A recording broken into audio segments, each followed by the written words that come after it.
እነ ቅዱስ ዲዮስቆሮስ እነ ቅዱስ አትናቴዎስ ሰማዕትነትን ጥርሳቸው እስኪረግፍ ድረስ ሰልፍ ይዘን ልንሻገር ስንል እውነትም አስተናጋጆች እያሻገሩ እያለ ተደርቦ መጥቶ ጣለ። ለምን ዝናብ ከላይ እየወረደ ዶፍ እየወረደባቸው ቅዱሳት ስዕላቱ እየተበላሹ ጥልቅ በሆነ ጉድጓድ ተጥለው ሕይወታቸው ሰማዕትነትን የተቀበሉ አባቶች በረኑ ተነሱ እንስራ ተሰርቶ እስከሚያልቅ ድረስ አንመጣም ያሉን ምእመናን አሉ። መጥተው ውጭ ላይ ቆመው ይህንን መጥፎ መዓዛ ሲያሸቱ አርፍደው ነው የሚገቡት። ውስጥም ቢገቡ ተመሳሳይ ነው። እነ ቅዱስ ዲዮስቆሮስ እነ ቅዱስ አትናቴዎስ ሰማዕትነትን ጥርሳቸው እስኪረግፍ ድረስ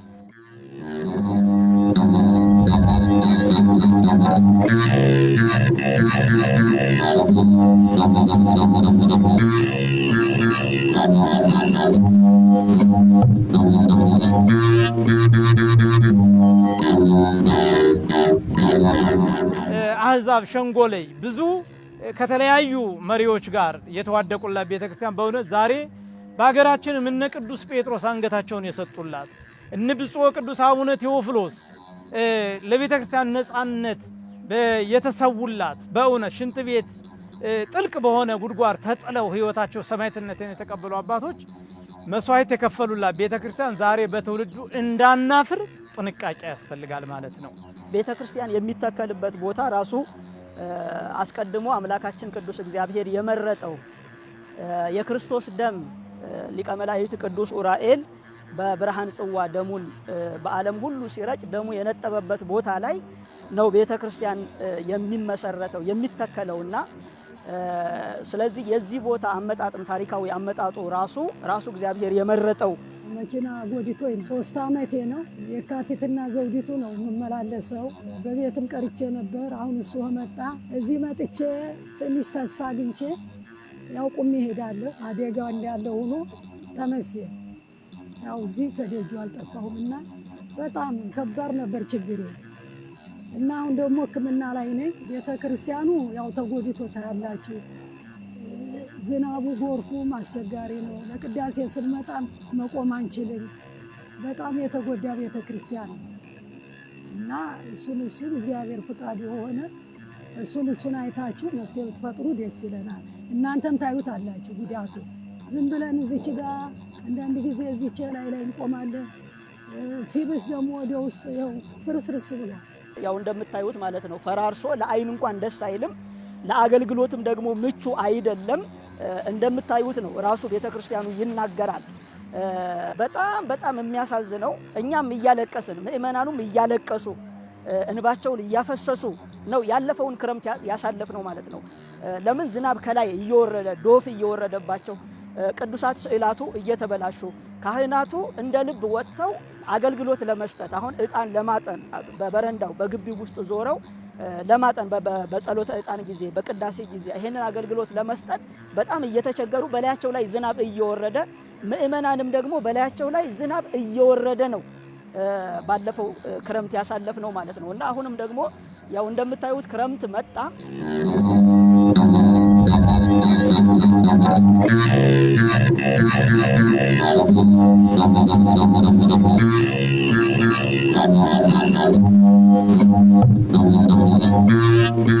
ዝናብ በሚዘንብበት ሰዓት በመንበሩ ላይ በታቦተ ሕጉ ላይ ከፍተኛ የሆነ ፍሳሽ ነው የሚወርድበት ማለት ነው። እንግዲህ ያ በመሆኑ ቅዳሴ በሚቀደስበት ሰዓት ጥላዎችን እያያዝን ታቦተ ሕጉ ላይ እንዳይዘንብ እያያዝን አሁንም በአፋጣኝ ይሄ ቤተክርስቲያን ካላለቀ ካልተሰራ በስተቀር አሁንም ያለውን ክረምት እንደዚሁ በለቅሶ ነው የምናሳልፈው ማለት ነው። እና መንፈሳዊ አገልግሎቱን ለመስጠት በጣም ተቸግረናል።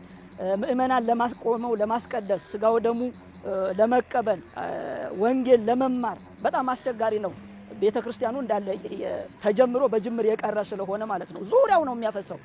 በረንዳው ብቻ ሳይሆን የሚያፈሰው ውስጡ ራሱ ያፈሳል። ውስጡን ራሱ ብትመለከቱት ስዕላቱ ቅዱሳት መጻሕፍቱ በዝናብ እየተበላሹ ነው ያለው። ይህ ብቻ አይደለም ችግሩ። እንደምታዩት ይሄ ወንዝ ከላይ የሚመጣ ይሄ ህይወት ያለው ውሃ አይደለም።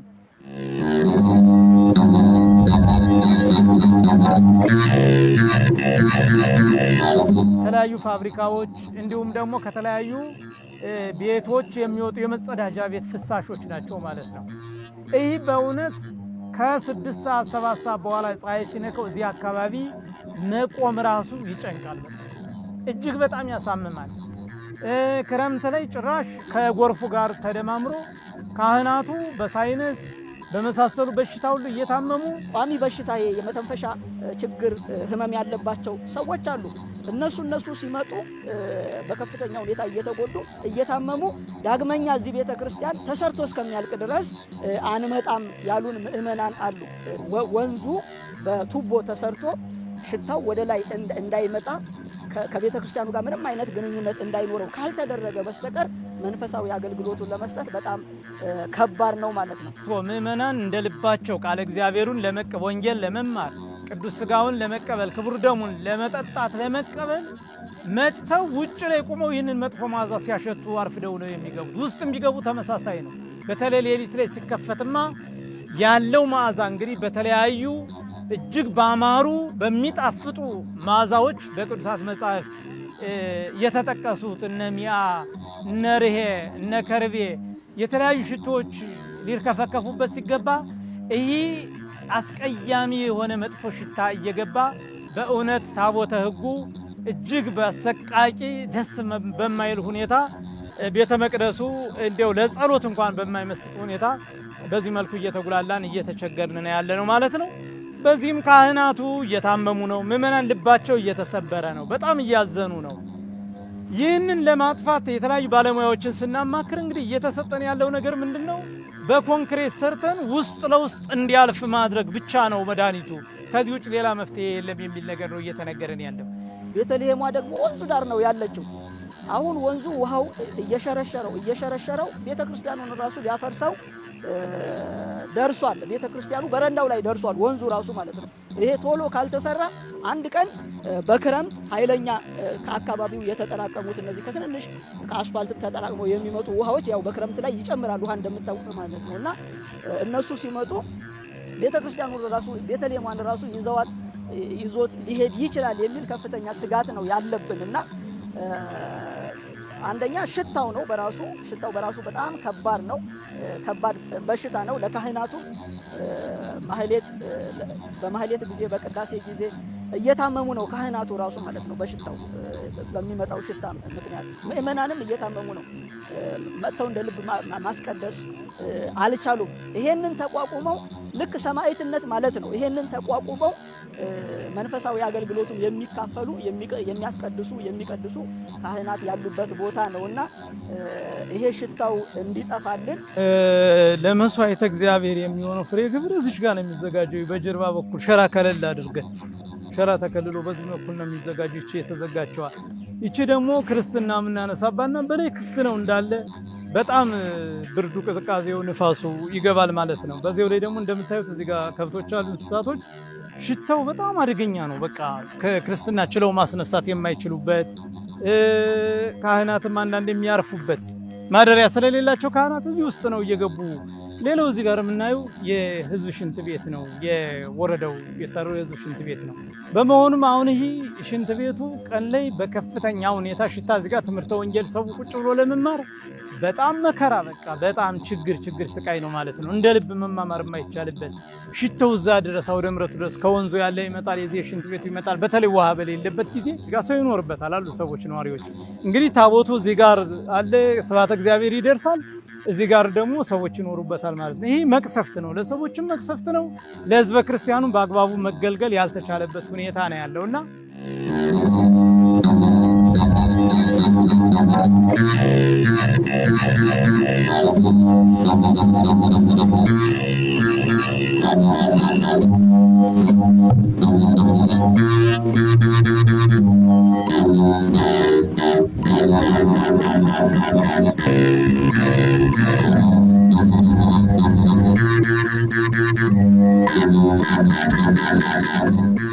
በጋውን እንደ እግዚአብሔር ፈቃድ እያለፍነው ነው። አልፎ አልፎ ሲዘንብም እንዳልኳችሁ ጥላ በመዘርጋት መንበሩ ላይ ለታቦተ ሕጉ ቤተ መቅደሱ እያፈሰሰ ነው። እንግዲህ በዚህ መልኩ ነው እንትን እያለ ያለ። በየቀኑ ለመጠገን ሞክራለን። የፈቃድ ጉዳይም በየቀኑ ባለ ቁጥር ትንሽ ችግሩ ሰፊ ነው። ያንንም ተቋቁመን በየቀኑ እንደዚህ አይነት ችግሮችን ለማስተካከል እየሞከርን እንገኛለን። አሁን እጅግ አሳሳቢ የሆነው ቀጣዩን ክረምት በምን አይነት መልኩ ነው በምን አይነት መልኩ እንዴት ነው ማሳለፍ የምንችለው የሚለው በጣም አሳሳቢ ነው። ዝናብ ከዘነበ አንደኛ ጎርፍ አለ ማየት ትችላላችሁ። እዚህ ጋር በዚህ በቀጥታ በቤተ መቅደስ የገባው ጎርፍ ከዛኛው ጎርፍ ጋር በመቀላቀል ይችን ቤተልሔሟን ገንጥሎ ጎርፍ እንዳይወስድብን ለመከላከል ብለን የገነባናትን ግንብ ገንጥሎ ወስዶታል ማለት ነው። ገንጥሎ ግንቡ አላቆመውም። ከፍተኛ ነው ክረምት ፈሳሹ። ስለዚህ ይቺ ቤተክርስቲያን ክረምት ላይ እጣ ፈንታዋ በጣም አደገኛ ምእመናን እንደውም አብዛኞቹ እየጣሉ ወደ ተሻሉ ቤተክርስቲያናት ወደ ታነጹት የሚሄዱበት ሁኔታ ሁሉ ነው ያለው። እንደምታዩት ይቺ ቤተልሔም በአስቤስቶ እንደዚህ ከለል ያደረግናት ምእመናን እንደፈለጉ በዚህ በኩል ነው ቦታ ማለፊያ ስለሌለ ለሚሽከረከሩባት መክፈልት ሲሹ መቅሰፍት እንዳይሆንብን ጥንቃቄ ማድረግ ያስፈልጋል። አሁንም በደንብ ሊታይ ይገባል ማለት ነው።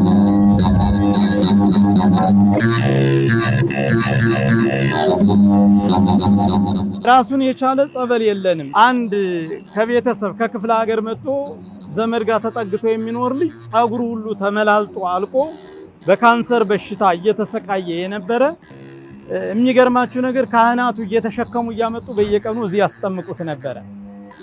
መድረክ ላይ ህዝብ የሚያውቀው የተነገረውን ነገር ነው የምነግራችሁ እና እያስጠመቁት ከሚቀምሱት ከህዝብ ከሚያመጣላቸው እያጎረሱት እዚህ እየተጠመቀ ረጅም ጊዜ ደጅ ከጠና በኋላ ጸጉሩ ሁሉ ተመላልጦ ባዶ የነበረው ልጅ ሰውነቱ ሁሉ እንደነበረ እንደ ድሮ ተመልሶ ጸጉሩ በቅሎለት ሁሉ ነገር ከተስተካከለ በኋላ ሲሄድ የተወሰኑ ቀናት ቀርተውታል ሊሞት በካንሰር በሽታ ተብሎ የነበረ ልጅ ሙሉ ለሙሉ ከካንሰር ነፃ ነህ ተብሎ የተመለሰበት ሁኔታ ነው ያለው። በዚህ ጸበል ሊቃውንቱ እንግዲህ ከሌሊት ጀምሮ ድርሳናቱን ገድላቱን ማይጠንቱን እያደረጉ በከፍተኛ ሁኔታ ጸሎት ይደረግበታል።